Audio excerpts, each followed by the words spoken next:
Hello and welcome to Ditching Hourly. Back in the early 90s, I was in a rock band in Boston. At the time, the Boston rock scene was booming. There were hundreds of bands. There were at least 20 rock clubs that hosted live music every night of the week. And not just one band per night. It was common for a club to have 4 or 5 bands every single night. So my math's not great, but I think that means there are about 500 potential slots per week that a band could compete for. But not all of these slots were created equal. Some were good and some were not so good. There are basically 3 factors that combined to make a given slot better or worse. The first was the time of night. Later in the evening was better, closer to being the headliner was better. The second thing was the proximity to Saturday. So, Monday night was not nearly as good as a Saturday night. And the third thing was the size of the club. And the bigger the club, the more prestigious and therefore the better. So going on at 8 p.m. on a Monday at a small club was a crappy slot. Going on at midnight on a Saturday at a big club was a great slot. And of course, you couldn't just pick and choose your slots. There was a pecking order among the bands. So booking agents would give the best slots to the best bands, where best equated to the ones who drew the most paying customers. As a band first starting out, you'd take the crappy slots to get better as a band and build your audience. If you started drawing more people, the booking agents would notice and they'd give you better slots. Okay, so given all of that context, let's do a thought experiment. What do you think the optimal path would be from the crappy gigs to the great gigs? From being a nobody to a rock star? There used to be, and maybe there still is, a cool little bar on Lansdowne Street in Boston called Bill's Bar. So let's say your band lands the 8 p.m. Monday night slot at Bill's for a month straight. You only get 5 people to show up to your first gig, but after a couple of weeks, by the 4th gig, you bring in 30 people.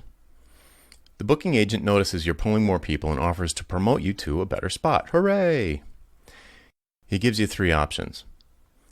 Monday at 10 p.m. at Bill's, so a better time. Wednesday at 8 p.m. at Bill's, a better day. Or Monday at 8 p.m. at Bunratty's, which is a better club.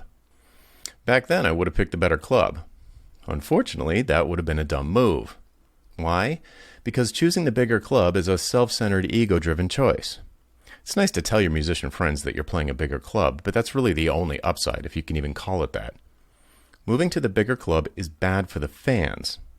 Doing something that is bad for the fans will result in fewer fans. And therefore, it will make it harder to keep moving up the ladder from nobody to rock star.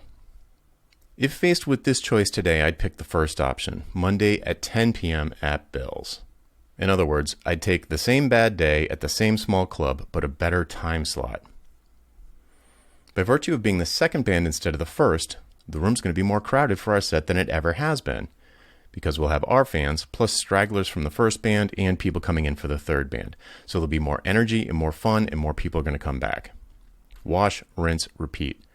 As the booking agent keeps offering better spots, I'd keep choosing better time over the other 2 factors until we were headlining Mondays at Bill's to a small but packed room.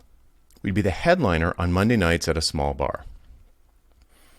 Once there was a line out the door for our headlining Monday night gigs, then I'd try to start moving closer to Saturday, headlining Tuesday night, then headlining Wednesday night, then headlining Thursday night, and so on until we were headlining Saturday nights at Bill's with a line out the door every weekend. Only then would I consider headlining Saturday nights at bigger and bigger clubs.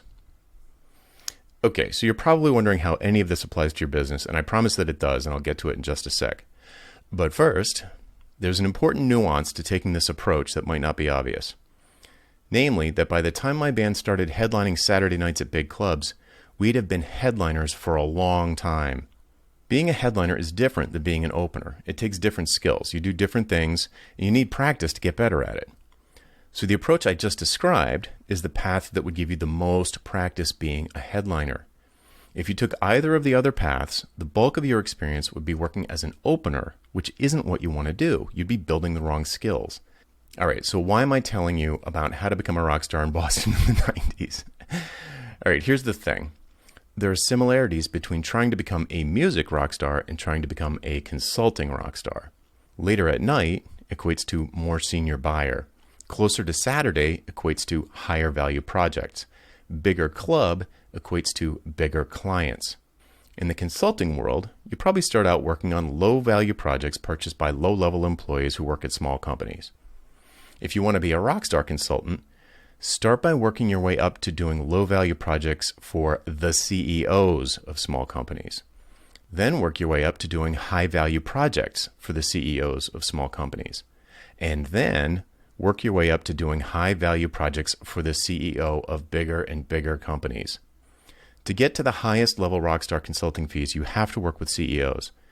Working with a CEO is different than working with a manager or other lower level employees. It takes different skills, you do different things, and you need practice to get better at it. The approach I just described is the path that would give you the most practice working with CEOs. If you take either of the other paths, the bulk of your experience would be working with gatekeepers, which isn't what you want to do. You'd be building the wrong skills. That's it for this time. I'm Jonathan Stark, and I hope you join me again next week for Ditching Hourly. Bye.